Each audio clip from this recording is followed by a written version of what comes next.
Coríntios capítulo 4, versículo 1 a 6, que diz assim a palavra do Senhor: que os homens nos considerem como ministro de Cristo e despenseiros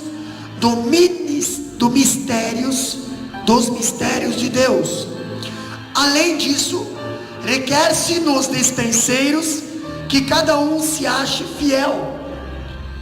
Todavia, a mim muito pouco se me dá de ser julgado por vós ou por algum juízo humano, nem tampouco a mim mesmo me julgo, porque em nada me sinto culpado, mas nem por isso me considero justificado, pois quem me julga é o Senhor.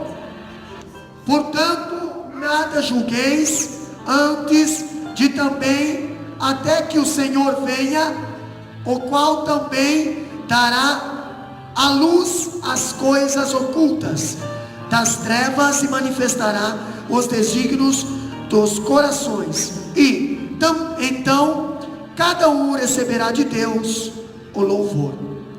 E eu, irmãos, apliquei essas coisas por semelhança a mim e a Apolo, por amor de vós, para que em nós aprendais a não ir além do que está escrito, não vos ensoberbecendo a favor de um contra o outro. Podeis aceitar? Tema de hoje, primeira carta aos Coríntios. Tema de hoje, pode levar a Bíblia lá, fica lá: mordomos da casa do Senhor, mordomos na casa de Deus. Pastor, o que é ser um mordomo? O que é ser um mordomo, irmã? O que é ser mordomo? Alguém pode me responder? O que é ser mordomo? Servo. Mordomo quer dizer ser servo. Aqui nós vemos que as marcas do ministro da igreja, ou as marcas de um cristão. Então nós vemos aqui, pastor,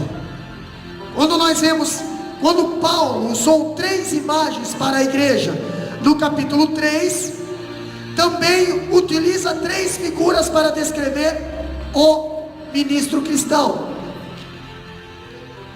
O obreiro, ou o cristão, é um mordomo que vive com fidelidade, um espetáculo ao mundo que revela a humanidade, e um pai que demonstra amabilidade.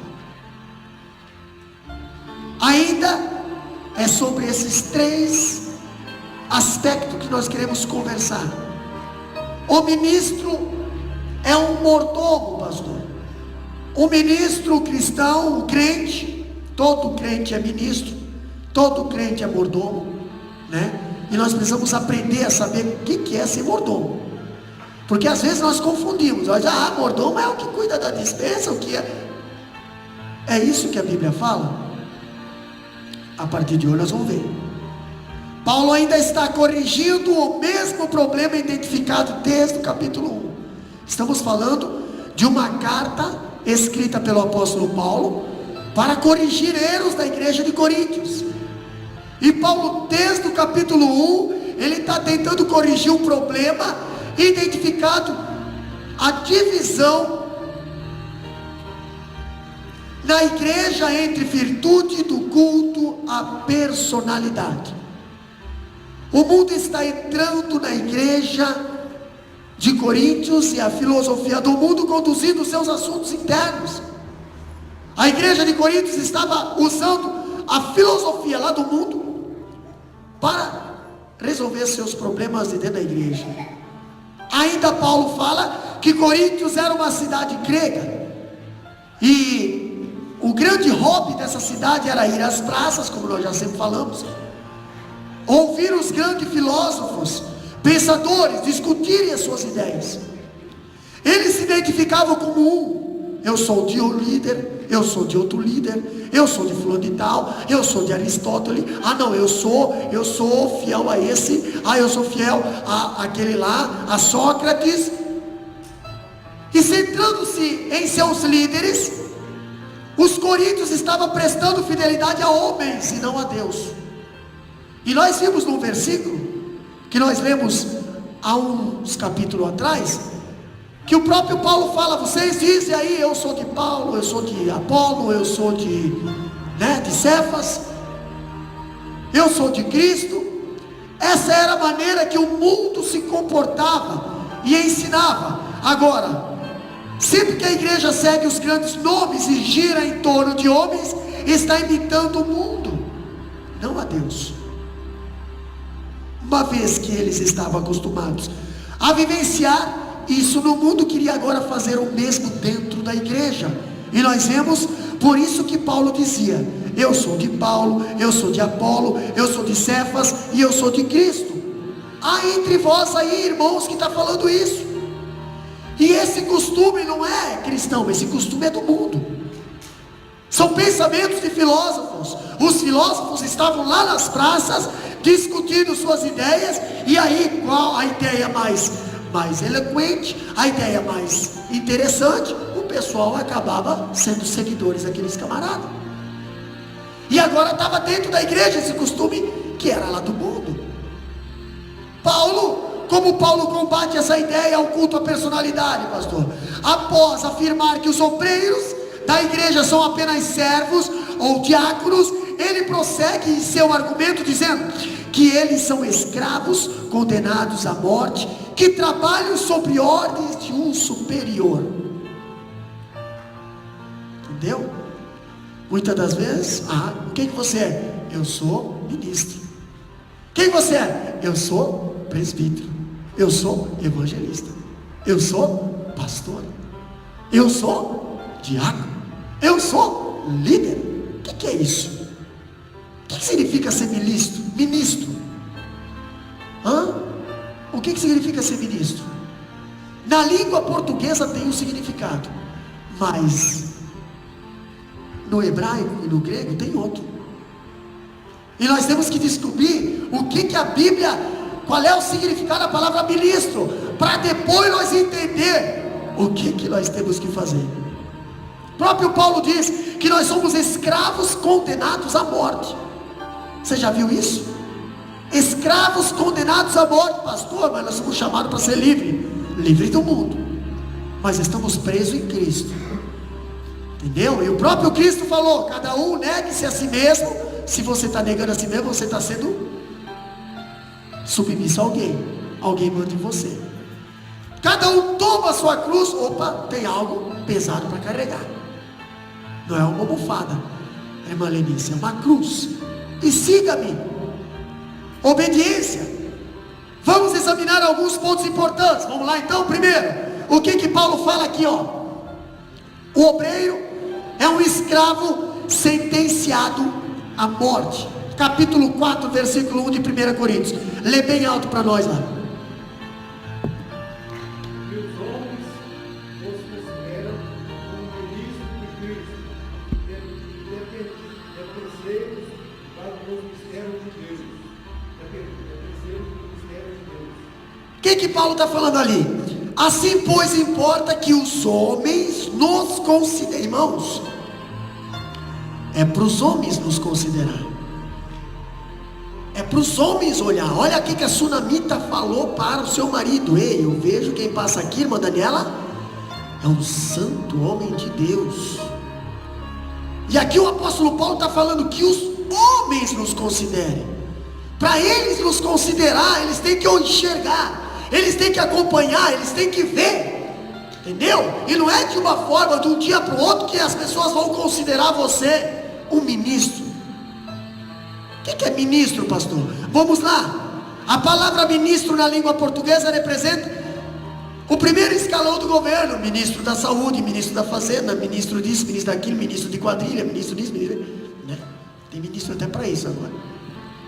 Mas O ministro é uma pessoa que ocupa uma alta posição política, de grande projeção na liderança, e tem em suas mãos um grande poder e autoridade.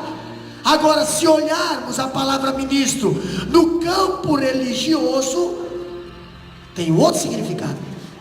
Estaremos falando de alguém que exerce a função de líder na igreja local. Todavia, a palavra usada pelo apóstolo Paulo para definir o ministro nos dá uma ideia totalmente contrária.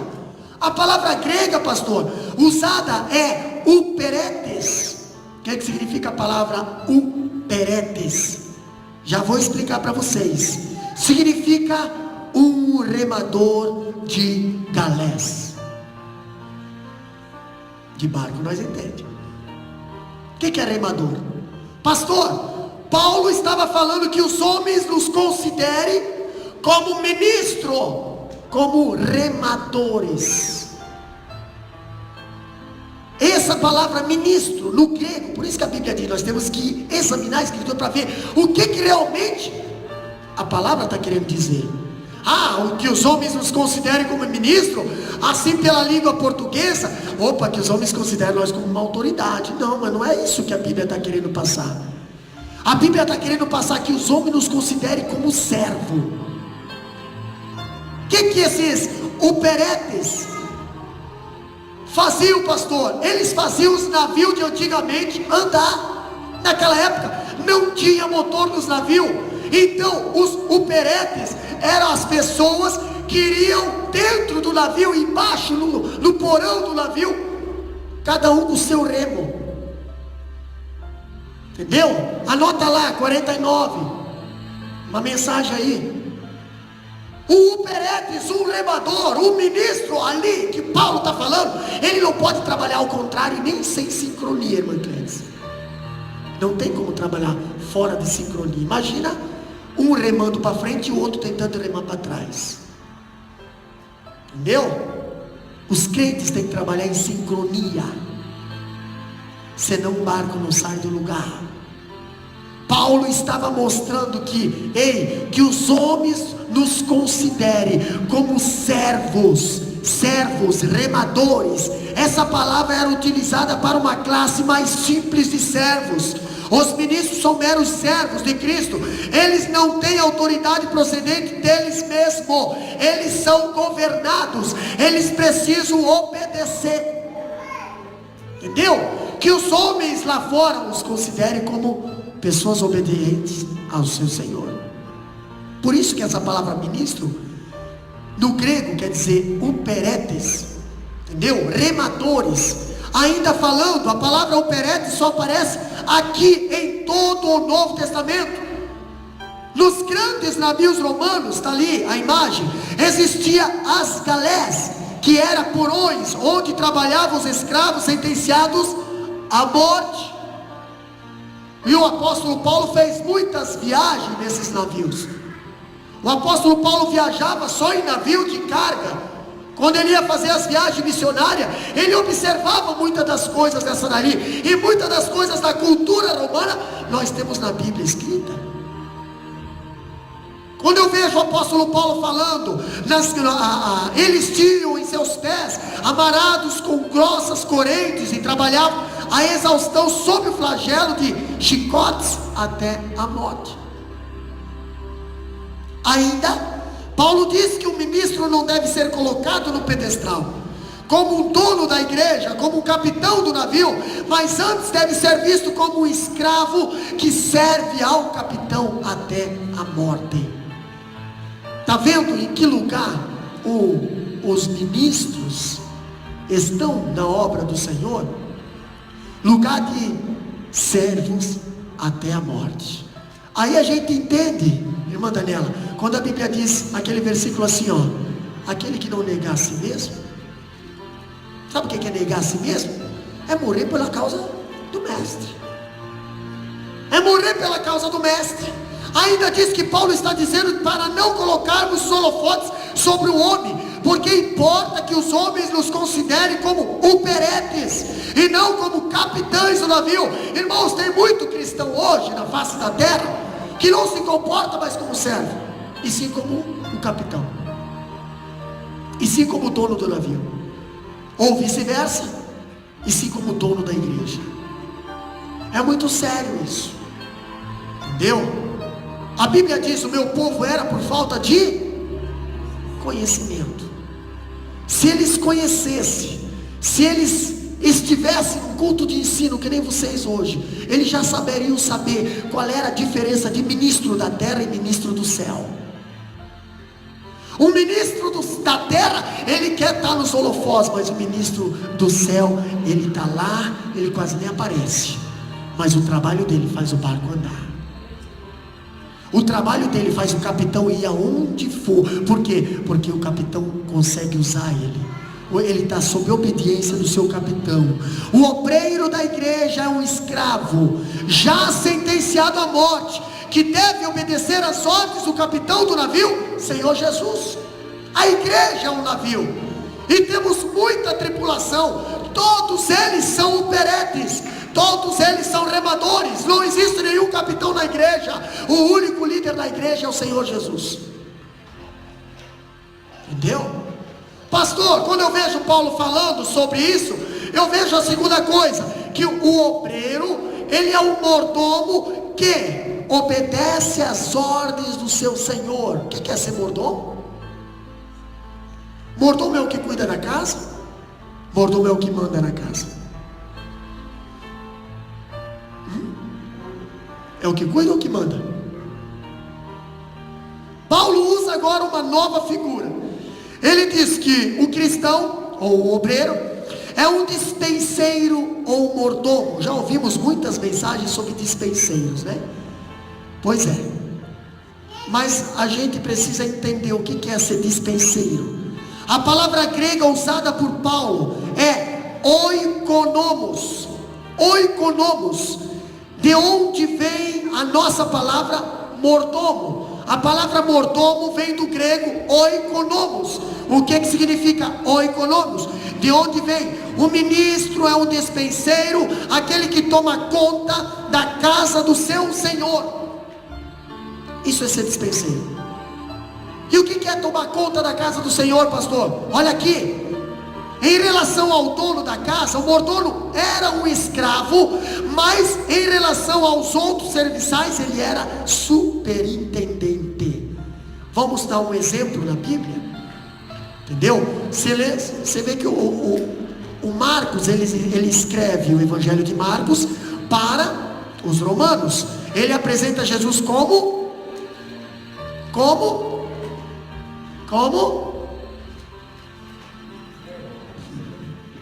servo, como operetes. Entendeu?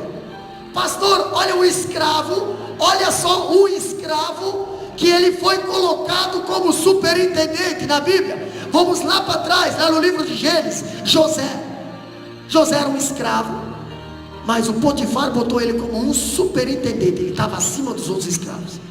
Ele era um líder, ele era um responsável. Ele não mandava, ele só administrava o que era do dono. Pastor, falando ainda sobre esse mordomo, tá? Sua função era cuidar dos interesses do seu senhor. Ele cuidava da alimentação da casa, ele prestava contas não aos seus colegas, mas ao seu senhor. Esse é o trabalho do mordomo. Agora, pastor, o ministério de Deus representam aqui o Evangelho, as palavras de Deus. O mordomo ou oikonomos era a pessoa que cuidava da despensa, da dieta, da alimentação de toda a família. Por isso nem todos são mordomos. Todos eles estão na casa, mas nem todos são mordomos. Entendeu? Quando fala do mordomo, está falando do líder. Pastor, mas lá em casa você é o mordomo da tua casa, sacerdote. Na igreja, pastor, na igreja o pastor é o mordomo da igreja. Entendeu? Pastor, e lá no meu trabalho, você é o mordomo da tua vida espiritual. Traduzindo, todos nós somos mordomos. Todos nós somos mordomos, dependendo da colocação.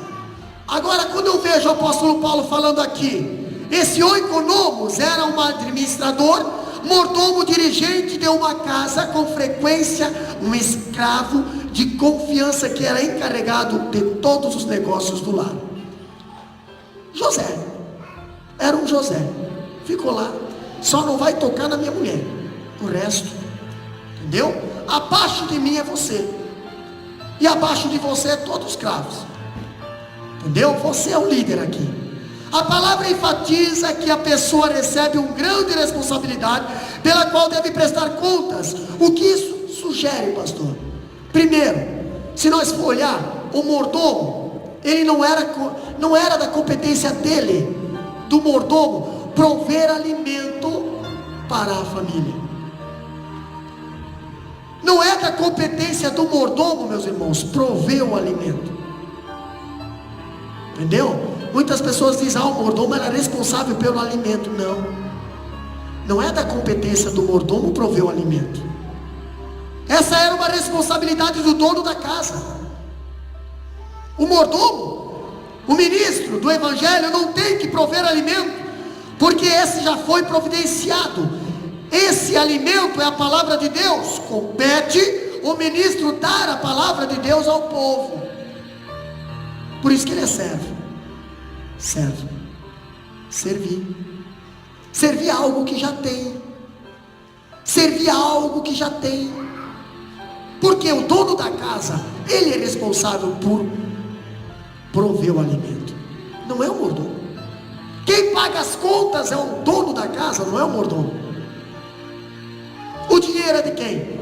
É do dono da casa, não é do mordomo. Pastor, ainda falando, compete ao ministro dar a palavra de Deus. O ministro não é o provedor, ele é o garçom que serve as mesas. Que mais? Ele não coloca alimento na despensa, mas prepara o alimento e o serve, o alimento que já está na despensa. Quer saber como é que é o nome dessa despensa? Você quer saber? Se chama bibliário, que é Bíblia misturada com armário espiritual. Tem 66 prateleiras aqui, entendeu? 66 prateleiras. Se você quiser dividir em potinho, cada prateleira tem capítulos, né?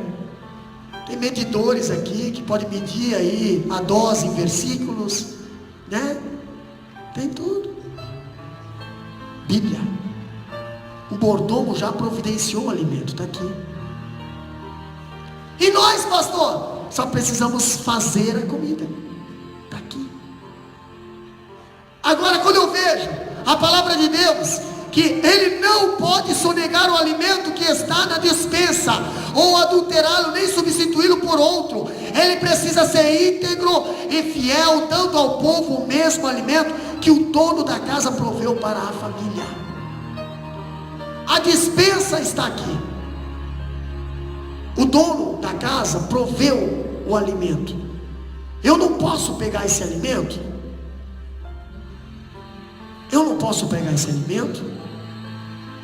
E alterar ele. Eu não posso deixar esse alimento guardado e não dar também. Entendeu? Eu não posso dizer para o povo, meus irmãos, não tem comida hoje. Não deu de preparar a mensagem, pastor. Pastor, passei a semana inteira, não preparei nada. Não tenho palavra. Não tenho testemunho. Não tenho nada, pastor. Você é um despenseiro que está rejeitando a comida que está dentro do armário. Não é que não tem, tem sim. É que o mordomo é preguiçoso de preparar a comida. Entendeu? O que a palavra de Deus ainda fala? Sabemos, porém, que é possível ter na despensa os melhores alimentos e, mesmo assim, ter na mesa as piores refeições. Por que será, irmã Eliane? É culpa de quem? Irmã Gabriela, você vai casar agora, meu logo, você vai ter que fazer comida boa. Você tem no teu armário os melhores alimentos, melhores ingredientes, mas quando chega na mesa a comida pronta é a pior comida. Por quê? É culpa de quem? Dos ingredientes ou do mordomo? É culpa de quem está fazendo a comida? Do mordomo, né? Um bom cozinheiro, ele perde tempo na cozinha. E eu admiro esses cozinheiros, misericórdia. Um melhor que o outro. Mas tem que ser espiritualmente também. Porque a despensa está cheia, está recheada, está caindo para fora. Né? Está caindo para fora, pastor. Eu não estou falando de materialmente, embora o material também está caindo para fora.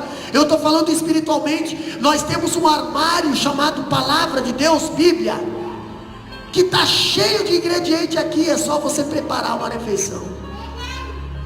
E outra coisa, falando ainda do mordomo, a competência do mordomo era pegar a riqueza do alimento que estava na despensa, que é a palavra de Deus, preparar uma refeição gostosa, saborosa e balanceada.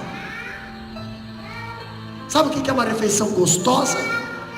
Uma refeição saborosa e ainda balanceada. Por quê? Porque dependendo da refeição, tu sai com a barriga inchada, tu sai pesado, tu sai leve demais, nem te sustentou.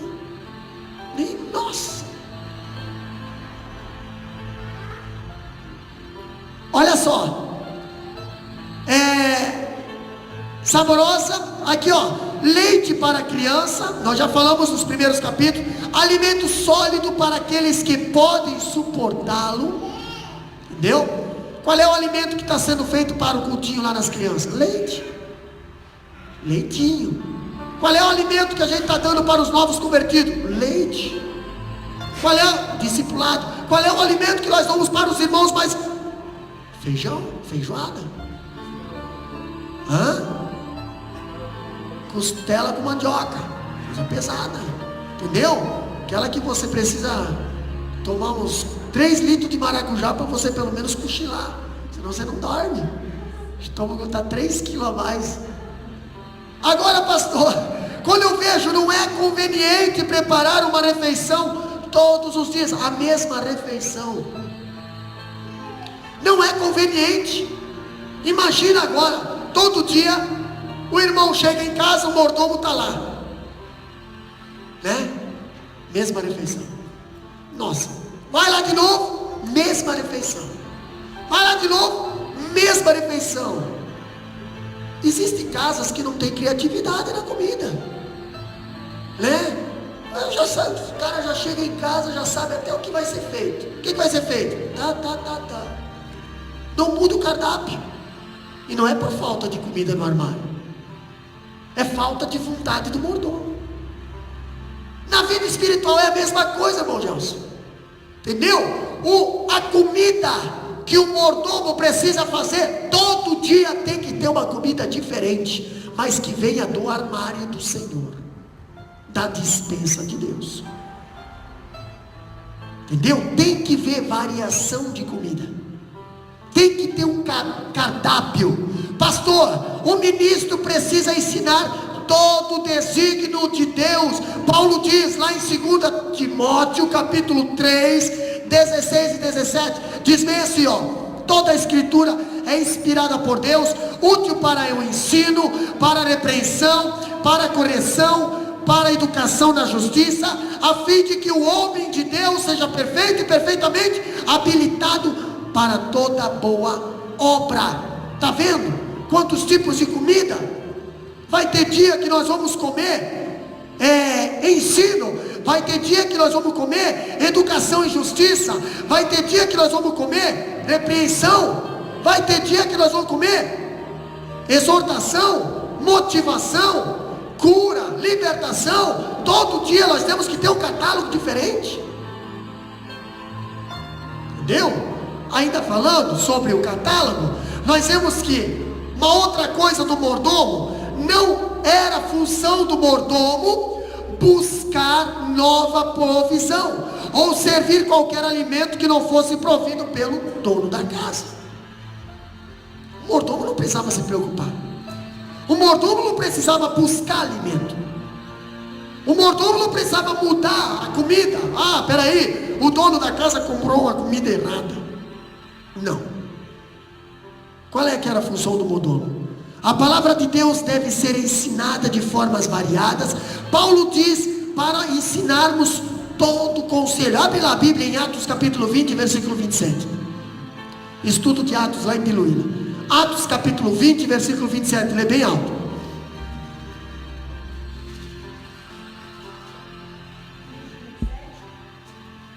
Isso, 20 e 27.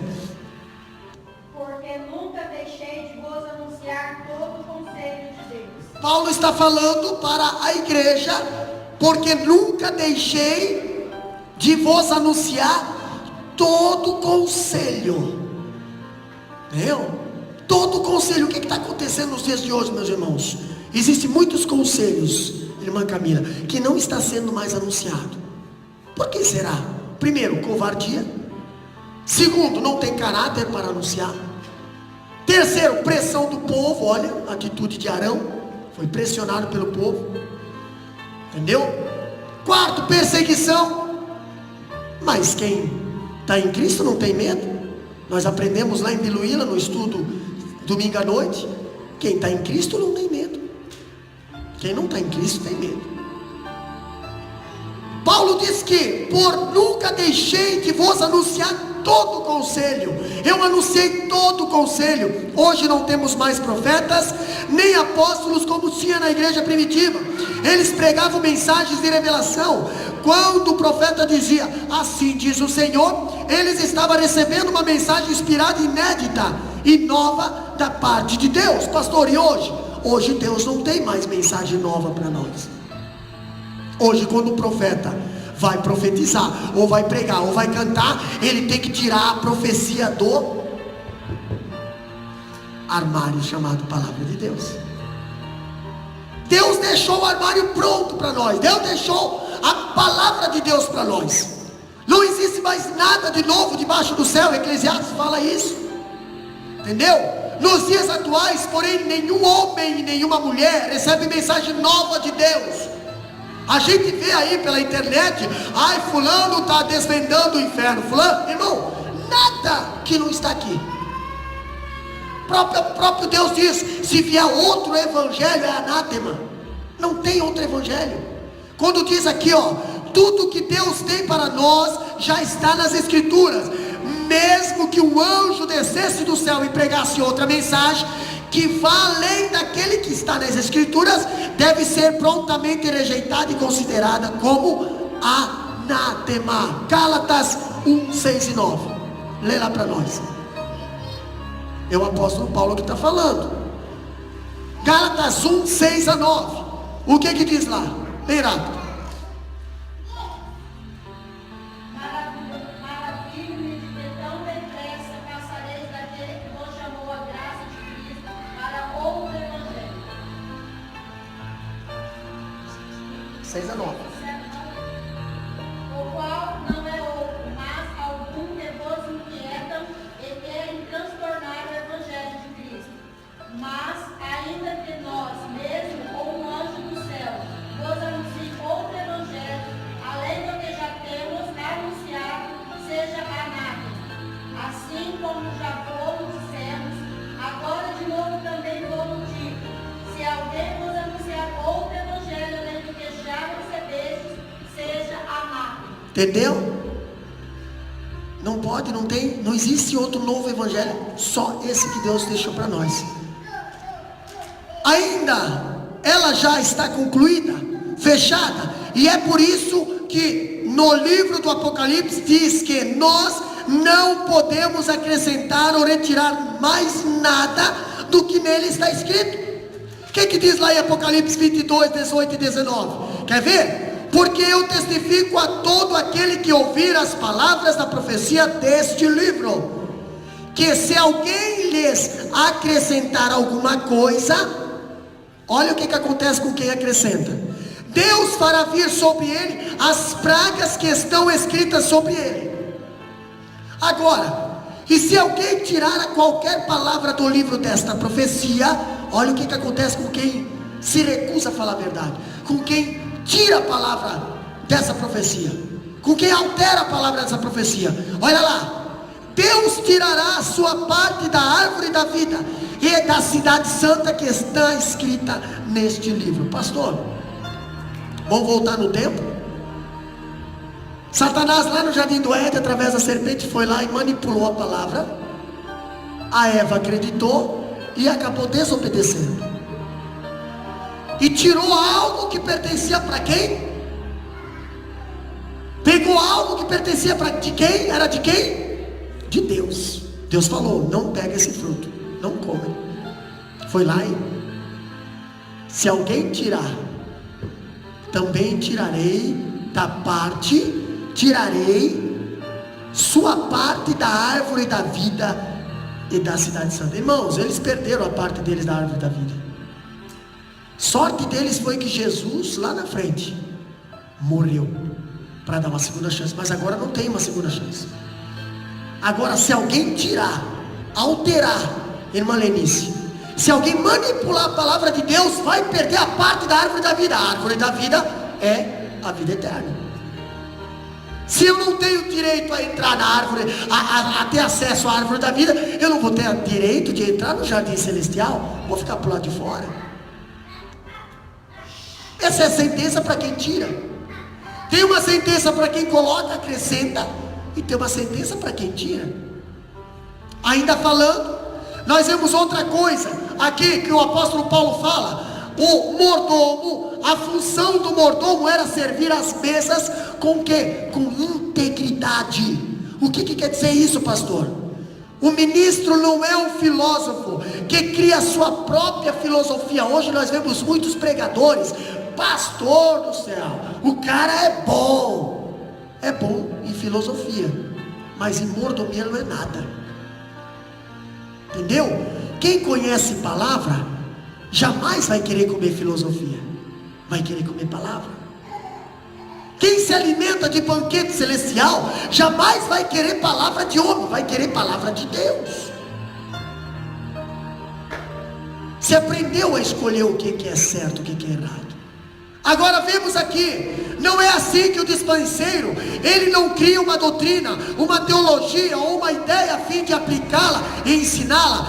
Cabe a ele transmitir o que recebeu. E Paulo sempre usa a expressão, lá no capítulo 15 de 1 Coríntios, versículo 3, diz bem assim, ó: eu vos entreguei o que também o recebi.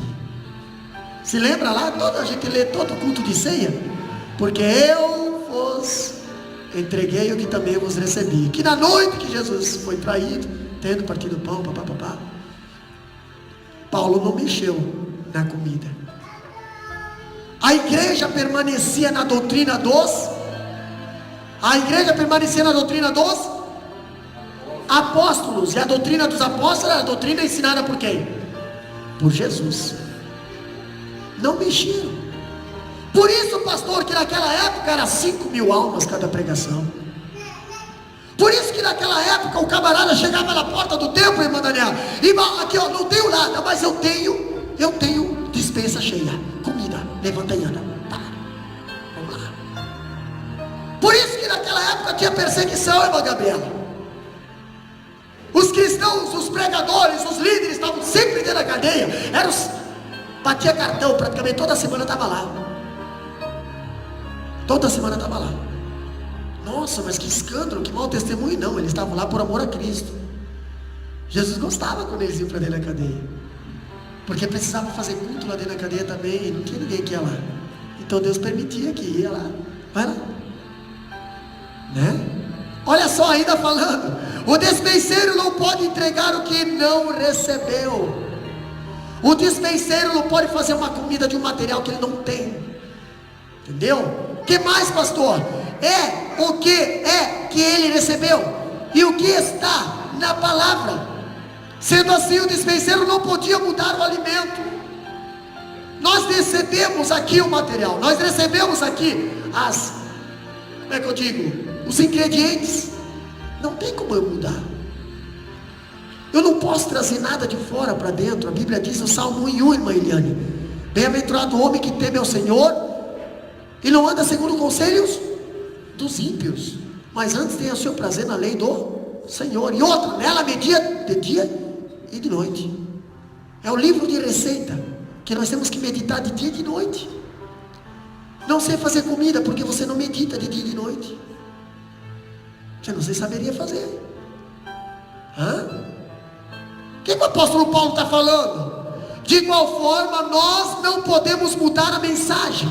Também o despenseiro não podia adulterar o alimento, ou seja, ele não podia mudar o conteúdo, substância e a essência do alimento. Não tem como nós mudar a mensagem, pastor. É pecado, é pecado. Entendeu? E pronto. Não é pecado, não é pecado. Nós não podemos mudar a mensagem para agradar o consumidor.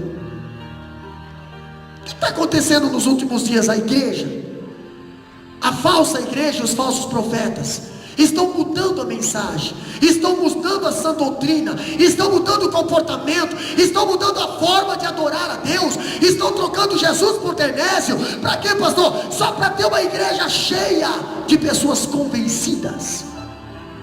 Uma igreja câncer, que está cheia de infecção, pessoas que não se arrependem do pecado, tem medo das consequências, mas não se arrepende. Deus se agrada de corações arrependidos, corações constrangidos. Por isso que Paulo, lá no livro de Atos, nós vimos algumas domingo atrás, ele pregou, e a segunda mensagem que ele pregou lá no Pórtico de Salomão foi bem assim, ó: arrependei-vos e convertei-vos, porque vocês se dizem cristão, mas vocês mataram o próprio Cristo. Paulo pregou o arrependimento. Nós não podemos mudar nem diluir a palavra de Deus. Eu vou diluir um pouquinho a palavra de Deus aqui, irmã Cláudia. Por quê? Porque senão vai ser muito pesado. Aí vai ser, não, irmão, você tem que dar a palavra de Deus da maneira que ela veio. Nada de diluir, nada de ficar mais ralinho, porque ela não vai fazer efeito. Entendeu? Ainda falando, o despenseiro não podia acrescentar nenhum alimento no cardápio, além daquele que estava na dispensa. Vamos fazer aqui uma adoração, vamos fazer um culto de pregação aqui, mas vamos injetar alguma coisa lá de fora. Por exemplo, São João, vamos injetar uma fogueirinha aqui, vamos fazer um negocinho aqui dentro da igreja. Por quê? É Natal, vamos fazer um negocinho mais meio virado Papai Noel, mas meio virado Pinheirinho aqui. Não, irmão, não podemos injetar nada lá de fora aqui dentro. É Páscoa, vamos injetar aí os ovinhos da Páscoa, vamos iludir nossas crianças com um cestinho de ovinho da Páscoa e dizer que é o coelhinho que trouxe. Mentira, não existe coelhinho, nem põe ovo coelhinho. Vamos ensinar nossos filhos o verdadeiro significado da Páscoa, o verdadeiro significado do Natal. Não dilua e também não traga nada lá de fora para tentar acrescentar na palavra. Não existe isso, irmão. Que mais? A palavra de Deus cura, mas você tem que ter um copo d'água aí. Vamos trazer um copo d'água, vamos trazer uma enxada, vamos trazer uma vassoura, vamos trazer aí o pano, o lencinho. Não existe isso. O dispenseiro não pode acrescentar nada que não esteja na dispensa, e a dispensa que não fala nada disso. O dispenseiro precisa saber o que tem na dispensa. Tem muito dispenseiro que não sabe o que tem na dispensa, Diácono Madé, mas quer fazer comida,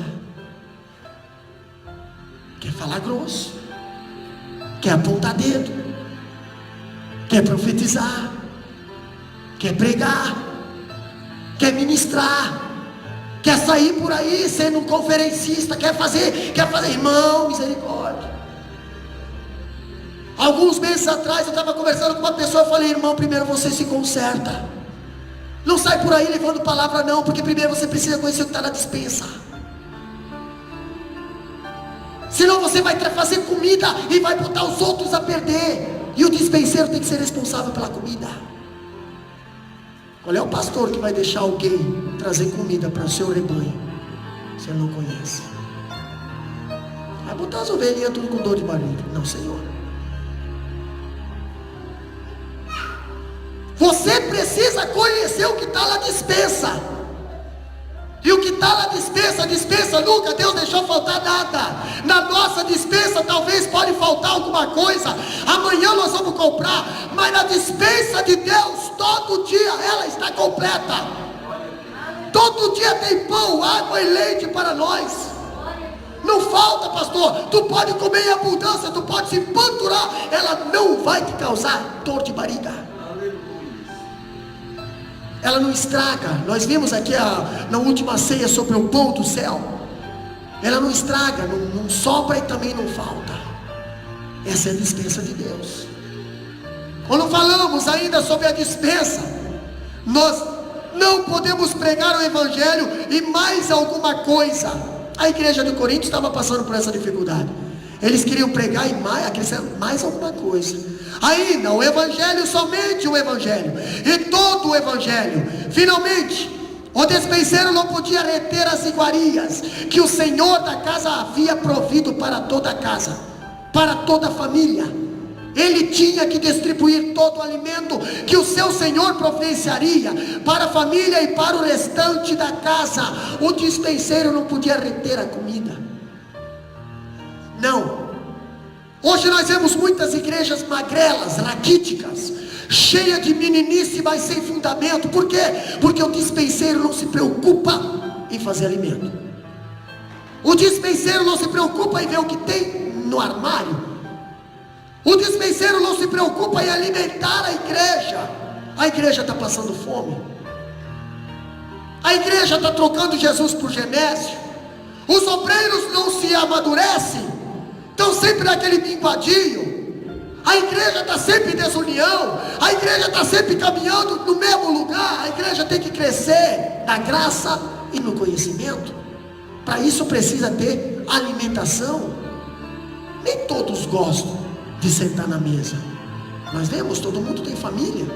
E se nós não cuidar, daqui a pouco um está almoçando no sofá, outro está almoçando lá no quarto, outro está lá no escritório, outro está lá no carro. Mas o despenseiro tem que botar comida na mesa e bater o sininho. Agora é a hora de todo mundo vir para a mesa. Quantas vezes a gente bate o sininho sábado à noite, domingo à noite? Terça tem culto de ensino, domingo de manhã tem culto de ensino, domingo à tarde tem culto de ensino, domingo à noite, sábado de manhã tem culto de ensino. Mas nem todos querem sentar na mesa, né? Algo a se pensar, né? Que a mesa, comida tem. Dispensa está cheia, meus irmãos. A dispensa está cheia. Falando ainda, olha aqui, ó. Ele tinha que distribuir todo o alimento do seu Senhor, providenciaria para a família. Isso significa dizer que o dispenseiro precisa pregar para a igreja todo o conselho de Deus. Não pode pregar apenas a doutrina à sua preferência. A melhor maneira de fazer isso é pregando expositivamente, livro por livro. E nós já passamos 2 livros da Bíblia. Estamos no 3º, estamos no 4º. Daqui a pouco nós cortamos 66 livros aí, brincando, né? Quando nós estudamos a Bíblia, livro por livro, versículo por versículo, nós entendemos o que Deus quer falar para nós. Nós estamos mastigando o alimento. Você está sentindo o sabor do alimento. Você não vai se afogar com o alimento, porque você está mastigando. Você não pode entender uma mensagem pela metade. Por isso que muitas das vezes, num culto público, vem uma mensagem ali de tópicos, mas muitas das vezes você não entendeu quase a metade do que foi falado. Agora no culto de ensino, não, o culto de ensino é tudo ali, ó, bem detalhadinho. Entendeu? O culto de ensino é aquele culto mais, pastor, mas não tem barulho no culto de ensino, não. Sabe por quê? Porque não dá para mastigar e falar. Quando a igreja está em silêncio, não é porque ela está morna ou ela está gelada, é que ela está se alimentando. Boca cheia não se fala. Entendeu? É a ética, né? Não fala de boca cheia. Ainda falando, não pode pregar apenas as doutrinas da sua preferência. É essa maneira mais adequada de se colocar à mesa todas as iguarias providenciadas pelo Senhor. Eu vejo algo interessante aqui ainda falando, que o dispenseiro, pastor, ele precisa ser absolutamente fiel no exercício do seu trabalho. O Senhor tem que confiar nele, ele tem que confiar no seu Senhor. Não adianta o Senhor, antes de sair de casa de manhã, falar bem assim, ó, dispenseiro, você faz assim, assim, assim, assim hoje, tá? Beleza. Chega de meio-dia, o seu Senhor chega em casa, e o camarada fez um monte de coisa lá, mas nada que o dispenseiro queria. que acontece? A função do mordomo não era agradar as demais pessoas da casa, nem muito menos os outros servos, mas somente o dono da casa. Esse é o trabalho do dispenseiro. O dispenseiro não está para agradar ninguém, o dispenseiro só está para agradar a Deus. A Bíblia diz: importa obedecer a Deus do que ao homem. Tem muita gente hoje desobedecendo a Deus para agradar a homem, para obedecer a homem, para favorecer a homem, entendeu? Para ter privilégios de homens. Não faça isso não, vai dar certo. Quando a Bíblia diz o apóstolo Paulo, capítulo 4, versículo 2 de 1 Coríntios: ora, além disso, o que se requer dos dispenseiros é que cada um deles seja encontrado fiel. Está falando do dispenseiro. Ele seja encontrado fiel. Por quê? De acordo com a filosofia grega e a sabedoria do mundo, as pessoas valorizam a popularidade e o sucesso. Eles valorizam isso. Mas Deus requer que os dispenseiros sejam fiel à sua fidelidade. Deus não está preocupado com o teu sucesso. Deus está preocupado com a tua fidelidade. Deus não está preocupado com o teu status, que o teu status não vai levar você a lugar nenhum, com o teu grau de autoridade, com o teu grau de eloquência, com o teu grau de persuasão. Deus não está preocupado, Deus está preocupado com a tua fidelidade. Essa palavra fidelidade é o que vai te fazer levar para o céu. Quando diz ali: mas Deus requer que os dispenseiros fidelidade. Sucesso sem fidelidade é consumado fracasso. No dia em que formos prestar contas da nossa administração, o que Deus vai pesar não é o critério do sucesso, nem a tua pontualidade ou popularidade, mas sim tua vida de fidelidade. Aí a Bíblia diz assim, né? Fosse fiel no pouco, sobre o muito te colocarei. Fosse fiel no pouco, sobre o muito te colocarei. Essa palavra fidelidade, meus irmãos, tem que ser levada à risca. Tem que ser em tudo. Tem muita gente que é fiel, mas parcial. Tem muita gente que é fiel só no trigo, mas não é fiel no azeite, na azeitona. Tem muita gente que é fiel só lá no saco de arroz, mas não é fiel lá no saco de feijão. Ah, pastor, não, você tem que ser fiel em tudo. Fidelidade do dispenseiro, o dono da casa requer. Entendeu? O dono da casa requer. Quando fala o dono da casa requer, o que Deus requer do dispenseiro não é o sucesso, nem popularidade, mas fidelidade. Fidelidade ao Senhor é a missão, fidelidade ao povo também. Falando disso, nós vemos que o dispenseiro está exposto a julgamento. Por que julgamento, pastor? Sim, tem alguém sentado na mesa, comendo, e o próprio Senhor da casa está na mesa também. Aonde que Deus está aqui com nós na mesa, pastor? Apocalipse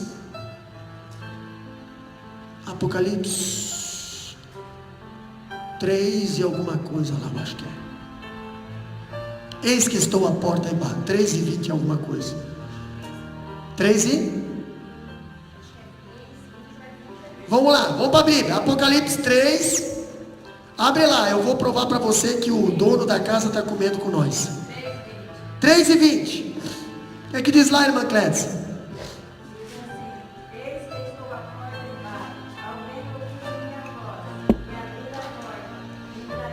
Olha o segredo. Olha aí, ó. Entrarei em sua casa, aqui na terra, com ele cearei. Dispensa aqui da terra. E depois ele vai cear comigo lá no céu. Primeiro ele está ceando com nós aqui. Se alguém ouvir a minha voz, abrir a porta, eu entrarei e cearei. Deus está ceando com nós aqui. O Espírito Santo está ceando com nós aqui. E tem muita mesa que o Espírito Santo não está participando. E depois, pastor, quando nós formos para o céu, nós vamos cear com ele lá. Nós vamos cear com ele lá. Entendeu? Agora, quando eu vejo algo interessante ainda falando, o ministro, ele é o dispenseiro exposto a julgamento. O ministro, na qualidade de mordomo, passa por 3 crivos de julgamento.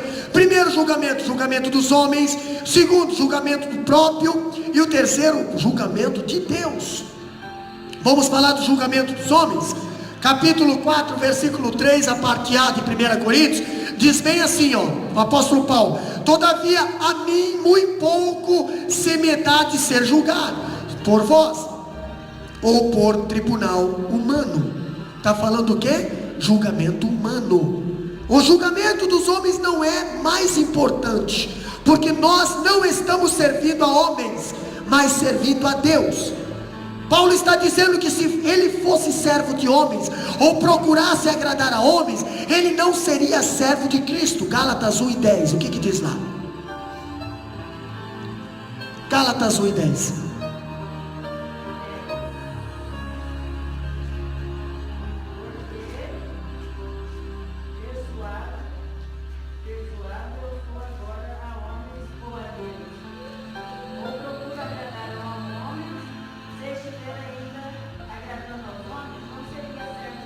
Se eu estivesse agradando a homens, eu não seria servo de Deus, servo de Cristo. Não procura agradar a homens, agrada a Deus. Agrade a Deus. Você sabe o que é agradar a Deus? Você sabe o que é agradar a Deus? Agradar a Deus é você fazer o melhor. Deus não se contenta com coisas de refúgio. Deus não se contenta com coisas pela metade. Deus não se contenta com coisa feita relaxadamente. A Bíblia diz que o meu Deus é um Deus zeloso e de boas obras. Deus não é um Deus que faz, isso é para que aquela pessoa, vou fazer, é para Deus, não tem problema. Para Deus tem problema. Para homem talvez não tem, mas para Deus tem problema, e um grande problema. Deus tem uma balança. E nessa balança, ela é pesada: ouro, prata, pedras preciosas, ferro, madeira e palha. Obras, como é que as tuas obras estão aí? Qual é o material das tuas obras?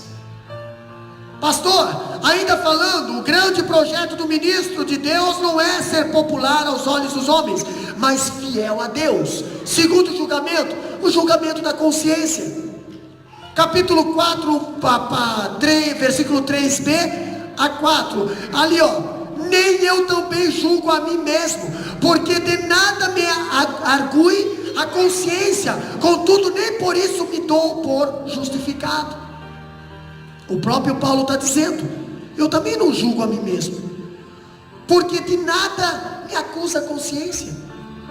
Eu estou fazendo algo para Deus e eu estou fazendo da maneira certa, então nada me acusa. Entendeu?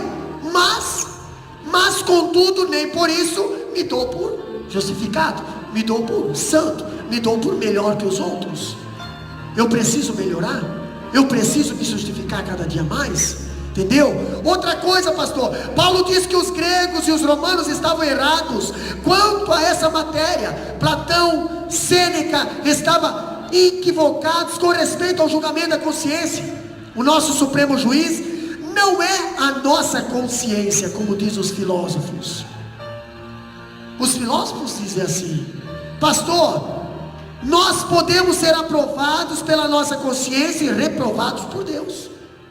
Você pode achar que está fazendo certo, mas Deus te reprovar. Sabe por quê?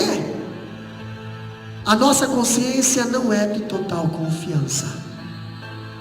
Olha lá no desenho. Quem está buzinando na tua consciência? Quem está buzinando no teu coração? Quem está falando ali mais alto? A Bíblia diz que a nossa guerra é espiritual. Quem buzinou no ouvido da Eva? Por que a Eva cedeu? Porque deixou se acreditar numa voz que ela não conhecia. Quando eu vejo ainda mais uma coisa, mais um julgamento, eu vejo o julgamento de Deus, e esse aí é sério. Capítulo 4, versículo 4, a parte B diz bem assim: pois quem me julga é o Senhor, Por que é que o julgamento de Deus é um julgamento perfeito? Porque Deus é o único que conhece todas as circunstâncias e todas as motivações. O julgamento de Deus é final e é perfeito. Agora, quando eu falo do julgamento de Deus, Paulo está dizendo que nós não podemos, a igreja precisa ter cuidado para não julgar os ministros apressadamente. Sabe aquela pessoa que olha e já julga? Pá, já vai na lata, né? Depois ela tem que tirar tudo que falou. Depois ela tem que voltar tudo atrás, o que pensou, o que falou, né? Por quê? Julga apressadamente. E Paulo fala bem assim, ó. Paulo traz para a igreja de Corinto 3 tipos de repreensão errada. Ela é em relação ao ministro. Primeiro, julgar na hora errada, julgar pelo critério errado e pelo motivo errado. Primeiro, a igreja precisa ter cuidado de não julgar os servos de Deus no tempo errado. 1 Coríntios capítulo 4, versículo 5 diz assim: Paulo diz que é errado julgar os servos de Deus fora do tempo ou antecipadamente. Como antecipadamente, pastor? O dia do juízo não chegou ainda e você já está julgando. Entendeu? Hoje ainda de meio-dia nós estávamos conversando, eu e a esposa, falando sobre alguma personagem, né? Aí eu falei, não dá para nós comparar essa pessoa com uma pessoa que já perdeu a salvação. Por quê? Porque o juízo ainda não chegou. Essa pessoa pode ainda se arrepender, ela pode ainda aceitar Jesus, ela pode ainda mudar. Não podemos dar sentença final só porque ela errou agora e pronto, vai ser errar. Não, isso é visão de homem, né? Eu creio que o Luiz Inácio Lula da Silva pode se tornar um grande pregador do Evangelho, né? Eu creio. Agora, precisa ter fé, né? Ainda diz que Paulo diz que somente na segunda vinda de Cristo é que se terá o julgamento final, completo. Somente Deus pode julgar e conhecer o coração humano, pois só Ele vê o coração do homem. 1 Samuel, capítulo 16, versículo 7, diz bem assim, ó: Pois Samuel, porque o Senhor disse a Samuel: não atentas para a sua aparência, nem para a sua altura, nem para a sua estatura, porque eu tenho rejeitado esse tipo de coisa. Eu rejeito os altos, eu rejeito os de estatura, eu rejeito a sua aparência, eu rejeito tudo, pastor. Então o que Deus aceita? O Senhor não vê como vê o homem, porque o Senhor olha para o coração. Aí, meu irmão, entra algo interessante, porque a Bíblia diz que o coração do homem ele é enganoso, mas o coração do salvo ele está cheio do Espírito Santo. Então é para esses coração que Deus vê.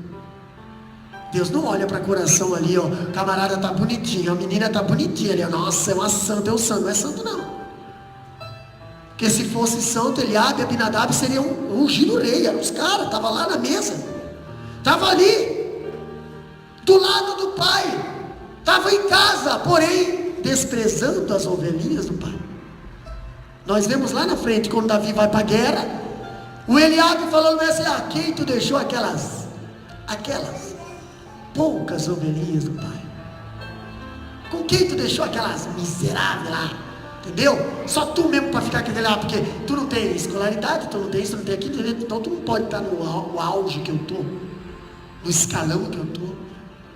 Mas um dia, esse de alto escalão, irmão Clélis, esse de estatura, esse de aparência, esse de formosura, teve que baixar a cabeça e ouvir o profeta dizer bem assim: vai lá buscar o Davi, vai lá buscar o pastorzinho de ovelha, vai lá buscar o analfabeto, vai lá buscar aquele que não sabe falar, vai lá buscar. Lá na frente nós vimos as qualidades dadas por rei Saul: homem zeloso, gentil presença, e animoso, adorador. E ainda para o final, o Senhor era com ele.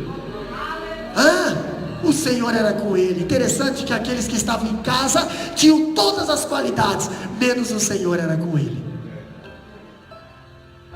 Pastor, outra coisa ainda, o segundo cuidado que a igreja precisa ter é de não julgar os servos de Deus pelo critério errado. Qual é o critério, pastor? Olha aqui, os crentes da igreja de Coríntios estavam julgando por meio de critérios mundanos, provenientes da sabedoria humana, pois uns diziam ser de Paulo pelo fato de ele ter sido fundador da igreja, outros diziam ser de Apolo por ser esse grande e eloquente pregador, e ainda outros de Cefas pelo fato de serem eles julgados judeus, prosélitos, e gostavam do rigor da lei judaica. Então a igreja estava dividida. A igreja estava ali dividida em 3 partidos, né? E nós vimos no capítulo 4, versículo 6, o apóstolo Paulo fala bem assim: estas coisas, irmãos, apliquei figuramente a mim mesmo e a Apolo por vossa causa, para que por nosso exemplo aprendais isso.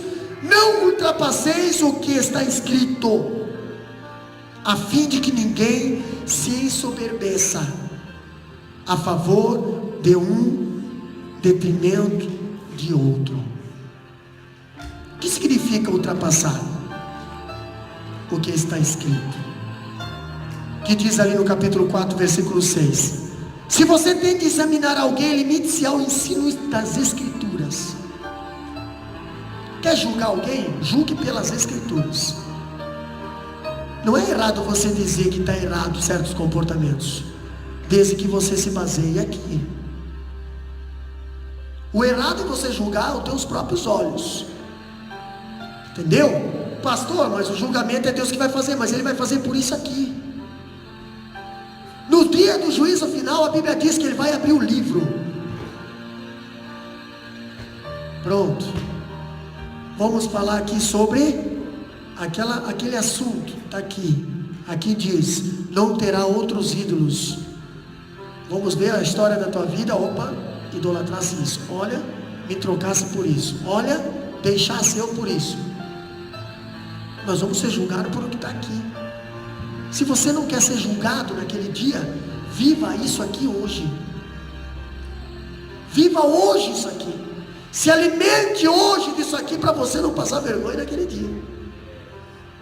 Que o salvo não vai passar por vergonha. O salvo nem vai ter mais esse sentimento de vergonha, porque ele vai estar no corpo glorificado. E a vergonha veio depois do pecado. A vergonha não é coisa do céu, a vergonha é coisa da terra. Nós não vamos passar vergonha.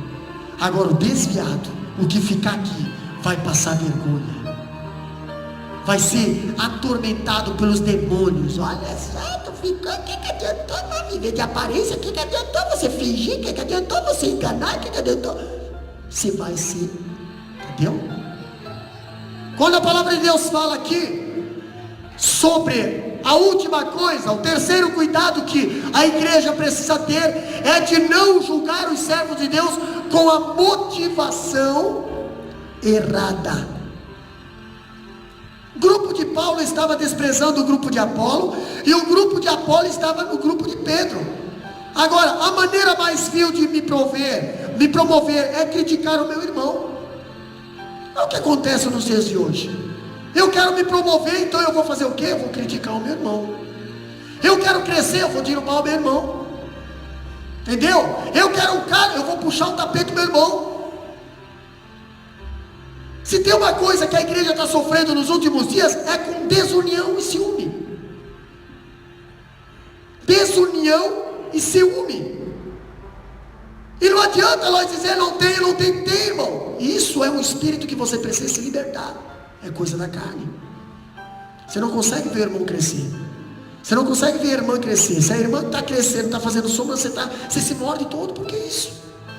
No céu nós vamos cantar tudo junto. No céu nós vamos cantar tudo junto. Nós vamos viver tudo junto. Mas nós vamos ter que passar pela mesma porta. E aí? Vão se empurrar até na porta? E aí? Como é que vão entrar?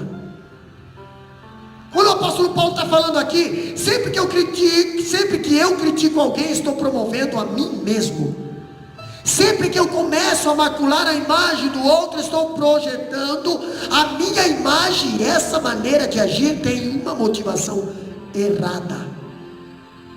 Quer ver? Nós não estamos na igreja de Deus competindo uns com os outros. Não estamos disputando primazia. Não estamos disputando quem é mais importante ou quem é menos. Essa motivação em querer derrubar uns a fins de erguer outros é totalmente carnal e mundana, e jamais será aprovada por Deus na casa dele. Não basta apenas a integridade na doutrina, meu irmão. É preciso também fidelidade nos relacionamentos. Se coloca de pé, irmã Camila estará adorando a Deus nesse momento, e nós estaremos orando pela tua vida. Você é um despenseiro. Você é o responsável para aqueles que fazem alimento. Você tem uma mesa farta, você tem um armário farto, você tem uma despensa recheada de coisas boas.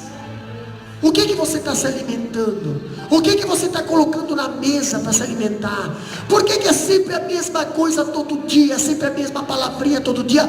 É aquele mingauzinho fraco todo dia? Eu quero convidar você a partir de hoje a ser ousado nas suas dietas. Eu quero convidar você a ser mais variado na tua comida que você faz da parte de Deus, da palavra de Deus. Deus requer mais valorização na mesa. Deus requer mais novidade na mesa, mais criatividade por parte de você na casa do Senhor e na tua vida. Muitas das vezes você passa fome, não é por falta de comida.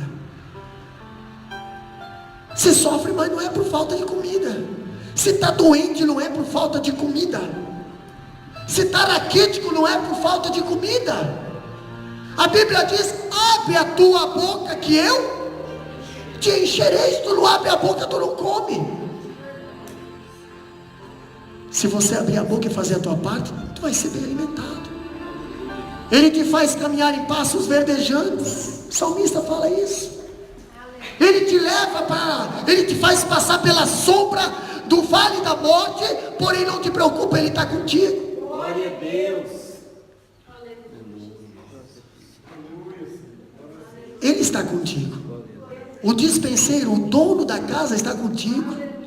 Se fazer alguma coisa, Ele já vai dizer: olha, não faz assim, faz assado, faz assim.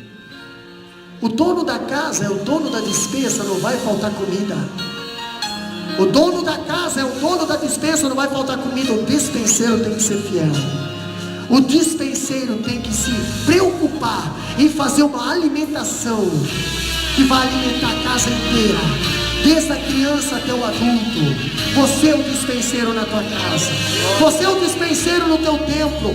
Você precisa se preocupar com a alimentação na tua vida. Você precisa se preocupar.